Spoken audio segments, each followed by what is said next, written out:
grand direct de la santé. Allez, avec vous, Jean-Marc Morandini. docteur Martine Pérez, on va parler de l'apnée du sommeil. Quelles conséquences sur notre santé? D'abord, docteur, c'est quoi précisément l'apnée du sommeil?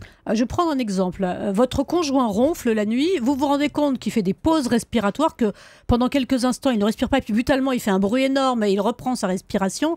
Le matin, il est épuisé, il a d'hypertension, il est en surpoids. Et bien dans ces conditions-là et dans ce contexte-là, il a intérêt à aller voir un médecin parce qu'il souffre sans doute de l'apnée du sommeil. Alors c'est quoi l'apnée du sommeil? Eh bien, comme son nom l'indique, vous faites des pauses respiratoires, c'est-à-dire vous arrêtez de respirer pendant votre sommeil.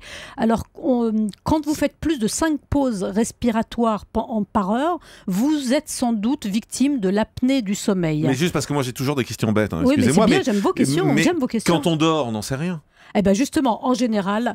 C'est le conjoint qui est alors, témoin. si vous avez un conjoint qui s'en rend compte, parce que c'est très masculin, c'est des hommes... Ah, ça y est, c'est nous encore. Ouais, j'y peux rien, je suis désolée.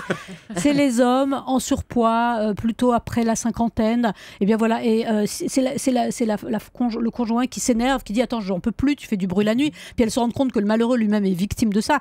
Et on ne se rend pas compte soi-même. Sauf qu'on peut aussi se rendre compte soi-même, si on n'a pas de conjoint, parce que on est épuisé le matin. On a l'impression de dormir, mais de ne pas avoir de sommeil réparateur, et le médecin peut penser à l'apnée du sommeil. Est-ce qu'il y a un danger? Est-ce qu'on peut ne pas recommencer à respirer? Non, on recommence forcément. En général, on recommence. Mais il y a des dangers, effectivement, parce que qu'est-ce qui se passe? Eh bien, brutalement, parce que vous êtes en surpoids pour différentes raisons, ça peut être le tabac, l'alcool, les allergies, eh bien, vous arrêtez de respirer parce que c'est votre langue, vos muscles autour de la bouche bloquent l'accès de l'air à vos poumons. Donc, il y a un blocage de la respiration.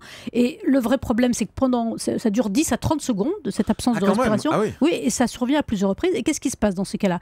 Donc, vous avez des micro-réveils qui sont ponctués par des grands ronflements très, très forts.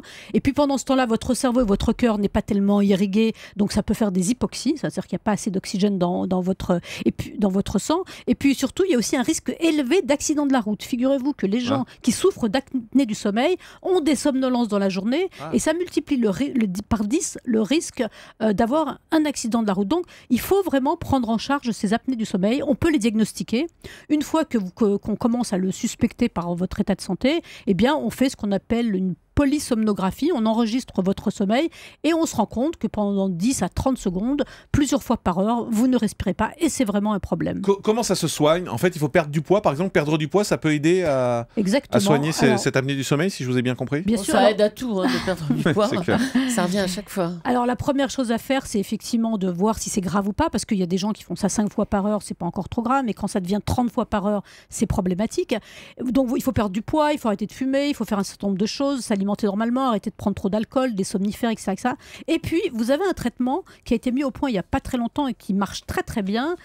Ça s'appelle le traitement par ventilation à pression positive continue, c'est assez précis. Ah oui. Voilà, mais c'est un masque, une fois qu'on a fait le diagnostic, c'est un masque que vous mettez et qui insuffle de l'air dans votre bouche à pression continue pendant la nuit et qui soulève un peu qui ouvre vos voies respiratoires et qui vous permet de respirer. Et je peux vous dire que ça change vraiment la vie.